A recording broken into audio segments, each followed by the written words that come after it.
You're still here? Right, of course you are. You always stay late on Thursdays. No, that's not weird. I don't keep track of your schedule, not intentionally. I just notice things. Now that sounds even worse. Can I start over? Actually, no. If I start over, I'm never gonna say this.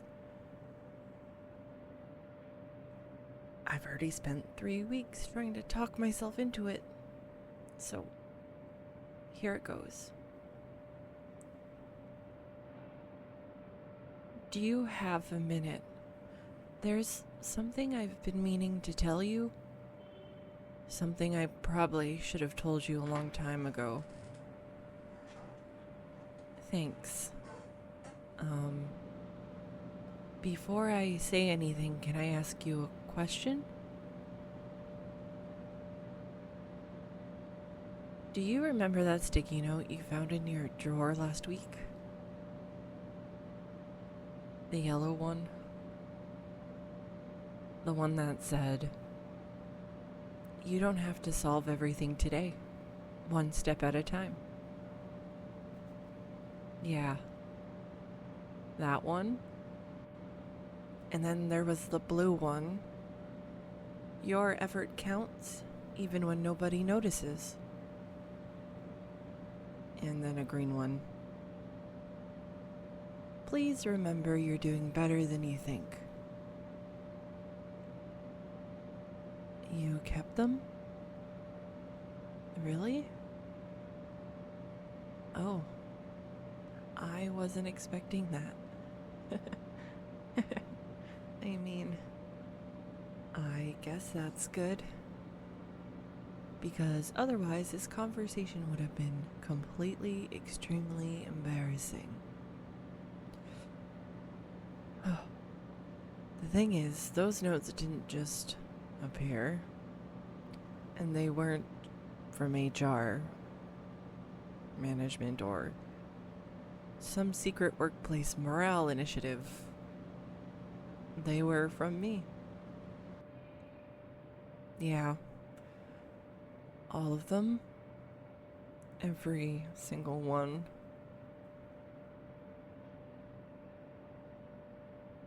I know. I know that probably raises several questions.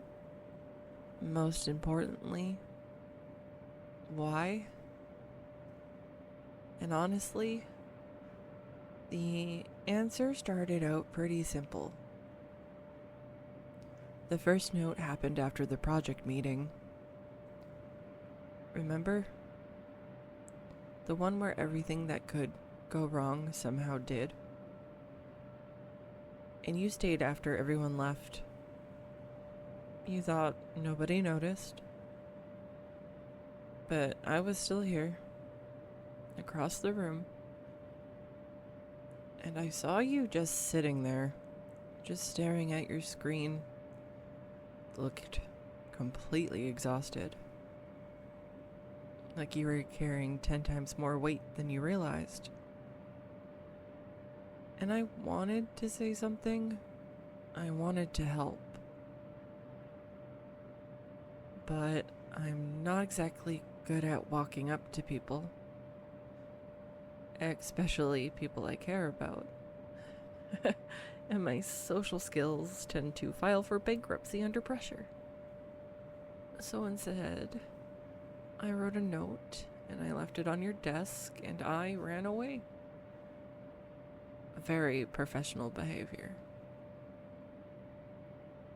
Then the next morning I saw you reading it. And you smiled, just a little, but you smiled. And for some reason, that stayed with me. Because I've seen you stressed, I've seen you frustrated, I've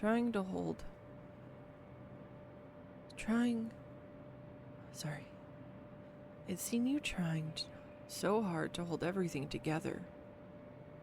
But that smile, that was different. It looked like someone had finally remembered they weren't alone. And I liked that a lot. So I left another note, then another and another. At first I told myself it was temporary, just until things got easier for you. But somehow, months passed, and I kept writing them. Not because I thought they were fixing anything, but because I wanted you to know that someone noticed, that somebody saw how hard you worked, and how kind you were, and how often you helped others even when you were struggling yourself. How much good you did that never seemed to get acknowledged. But I noticed. I always noticed. And the funny part, the notes were anonymous because I was afraid. Not of getting in trouble. Not of looking silly. I was afraid you'd realize how much attention I paid to you. Because once I started noticing things, I couldn't stop. I noticed how you'd always refill the coffee pot when it's empty. How you remember people's birthdays. How you thank the cleaning staff by name. How you somehow make stressful days feel less stressful for everyone around you. See the problem? That's not a normal coworker observation anymore. That's the kind of thing that happens when someone occupies far too much space in your thoughts. And unfortunately, that happened. Slowly and then all at once. The truth is, the notes stopped being about encouragement a long time ago. At least for me. They became something else.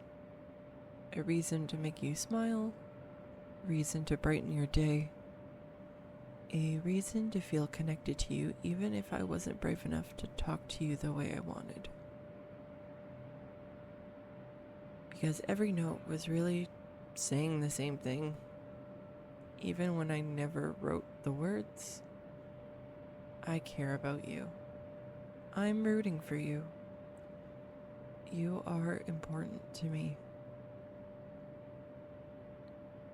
And eventually I realized I couldn't keep hiding behind sticky notes forever. Because they're great for encouragement, but terrible for emotional honesty. And trust me, I tried. There is no professional way to write anonymously. Leave a note that says, I've accidentally fallen for you, and now every office supplies reminds me of you. See? Ridiculous. But true. At least the first part. The falling for you part. Though honestly, the office supply thing isn't entirely inaccurate either. Every time I see sticky notes now, I think of you. Which feels unfair. I like sticky notes first. Anyway, the reason I'm telling you tonight is because I got tired of being anonymous. You deserve to know who was behind all those messages, and maybe you deserve to know why.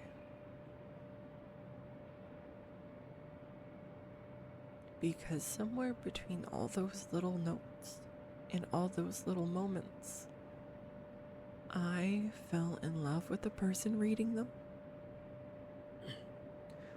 And I know that changes things. Maybe not in the way I'd hope.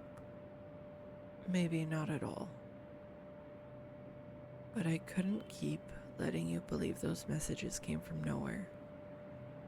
They came from someone who cared very deeply.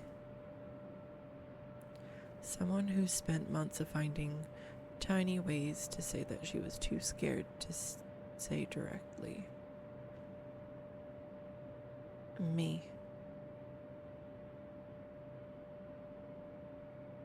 Wait, you knew? No, you didn't. You suspected. Since when? The handwriting? Oh no, you're kidding. I spent months trying to be so mysterious. My handwriting betrayed me. This is unbelievable. I cannot believe that. You kept all of them. Oh. I don't know why that makes me so happy, but it does. Maybe because it means those little messages found their way exactly where they were supposed to go. And maybe, just maybe, the person who wrote them did too. You know, I was terrified walking over here. But now I kind of wish I'd spoken to you sooner. Because it turns out talking to you directly is a lot nicer than hiding behind a sticky note. Though, fair warning. If we do this, if we actually give this a chance, you're probably still getting encouragement notes. Some habits are hard to break.